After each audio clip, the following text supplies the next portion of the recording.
Electronic media photo video journalist అందరికీ నమస్కారం. గౌరవనీయులు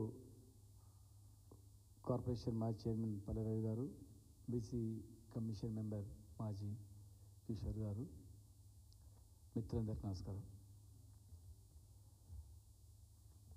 కాంగ్రెస్ పార్టీ రాహుల్ గాంధీ నుంచి మొదలుకుంటే సోనియా గాంధీ నుంచి ప్రియాంక గాంధీ, ఖర్గే, పక్కన ఉన్నటువంటి ముఖ్యమంత్రి కర్ణాటక ముఖ్యమంత్రి సిద్ధరామయ్య నుంచి దేశంలో ప్రపంచంలో ఉన్న వాళ్ళందరినీ తెలంగాణ తీసుకొచ్చి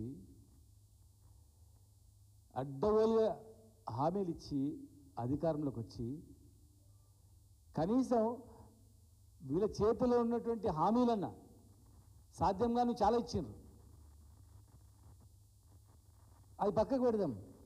కనీసం వీళ్ళ చేతిలో ఉండి కనీసం ఒక జీవో ఇష్యూ చేస్తే ఈ ప్రభుత్వం అమలయ్యేటువంటి హామీలు కూడా నెరవేర్స్తలేదంటే ఎంత సిగ్గుచేటు.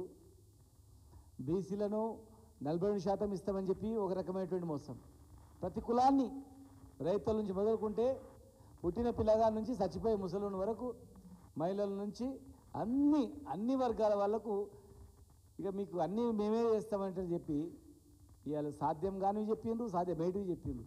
కానీ ఇలా సాధ్యమయ్యేటి కూడా చేస్తలేరంటే ఈ ప్రభుత్వం ఎంత మోసపూరితంగా వివరిస్తుందో, ఎంత కక్షపూరితంగా వివరిస్తుందో, ఎంత అహంకారంగా మేమేం చేస్తామో చేసుకపోండి, మీరేం బిక్కుంటో బిక్కోండి, మేము చేసేది గింతే అనే భయం లేకుండా ఇలా వివరిస్తుందంటే ఇలా చూస్తూ ఊరుకోమని సంగతి మాత్రం మేము తెలియజేస్తా ఉన్నాం.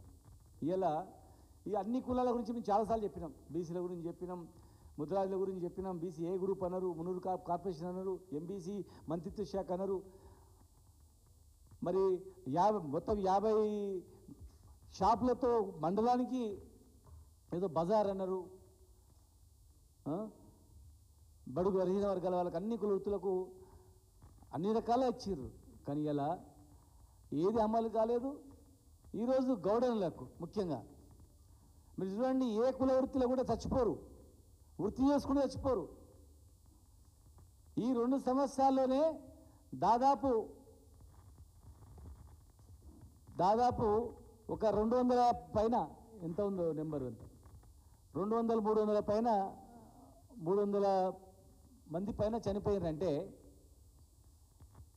ఇంత ప్రమాదమైన వృత్తి బతుకుతున్నటువంటి వాళ్ళకి ఇచ్చిన హామీలు కూడా నెరవేర్చలేరంటే చనిపోయినటువంటి కార్మికులకు ఇచ్చే బకాయి ఇవ్వలేదు ఇప్పటివరకు.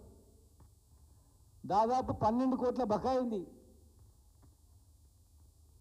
ఎక్స్గ్రేషియా చనిపోతే ప్రమాదవశాత్తు చనిపోతే 5 లక్షలు, ప్రతి మరణానికి ఒక 5 లక్షలు. 50,000 ఉండేది, మేము 5 లక్షలు చేసినాం. వీళ్ళు 10 లక్షలు చేస్తామన్నారు. 10 లక్షలు చేస్తామన్నా 10 లక్షలు చేయలేదు, ఉన్న 5 లక్షలు కూడా ఇవ్వలేదు.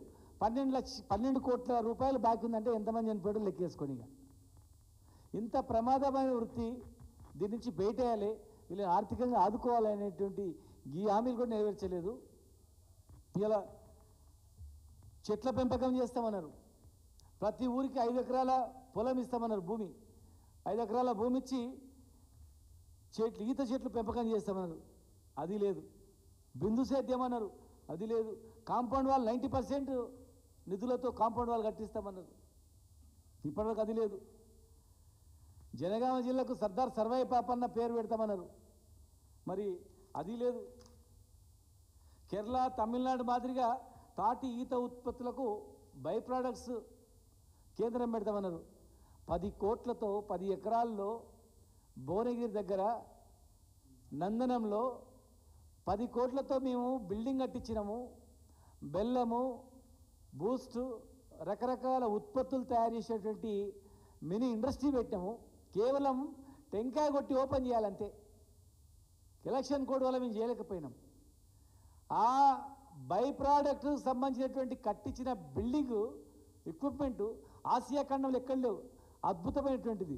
దాన్ని ఓపెన్ చేయడానికి సమయం లేదు మీకు. ఇక మీరు ఉత్పత్తులు ఎక్కడ తెస్తారు, కొత్తవి ఎక్కడి నుంచి తీసుకొస్తారు?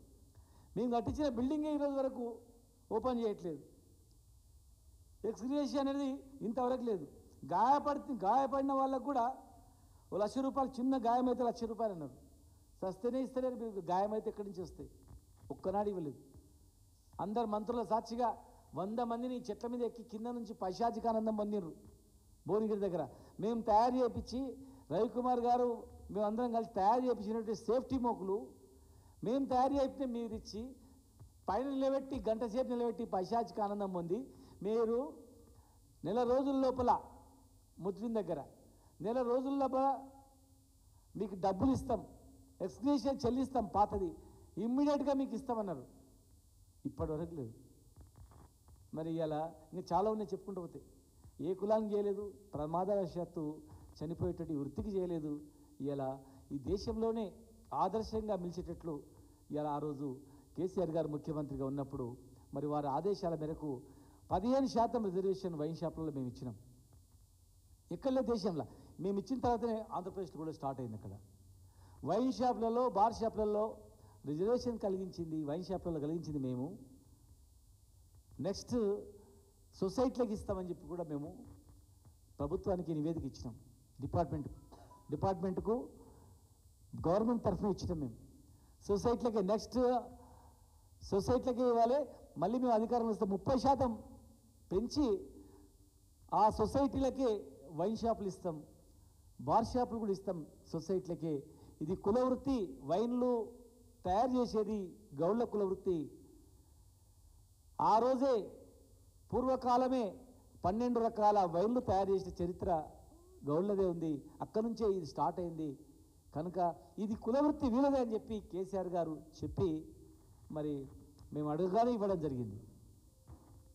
మరి ఈరోజు మీరు 20% పెంచుతామన్నారు, మేము 30% పెంచుతామన్నా మీరు 20% పెంచుతామన్నారు. ఇంకా ఎన్నో చెప్పారు కనుక మీకు ఓట్లు వేసిండ్రు.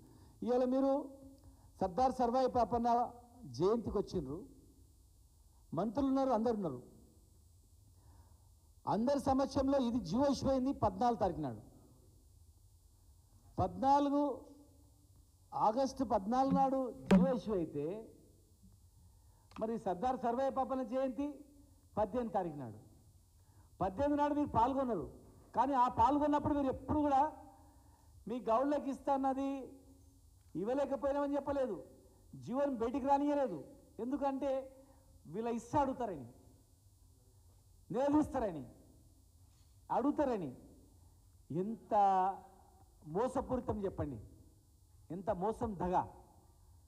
14 తారీఖు నాడు ఇచ్చినటువంటి జీవోను మీరు బయటికి ఇష్యూ చేయకుండా 18 తారీఖు నాడు అటెండ్ అయ్యి 20 తారీఖు నాడు జీవో ఇష్యూ బయటకు వస్తుంది.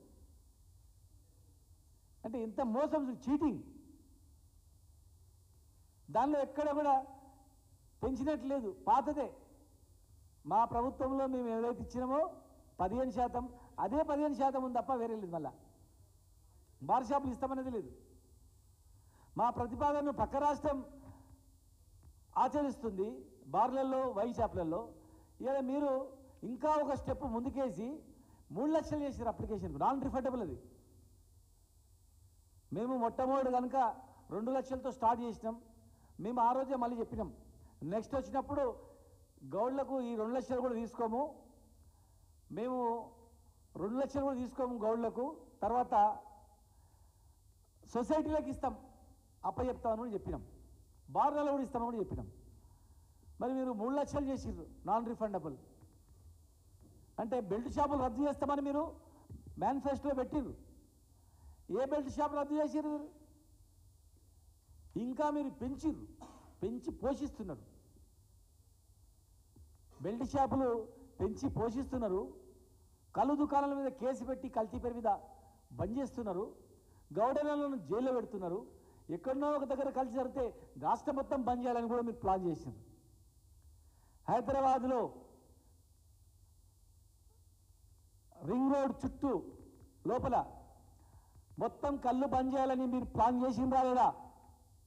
కూకట్పల్లి సంఘటన దృష్టిలో పెట్టుకొని మొత్తం బంద్ చేయాలని చెప్పి ప్రచారం చేసిందా లేదా?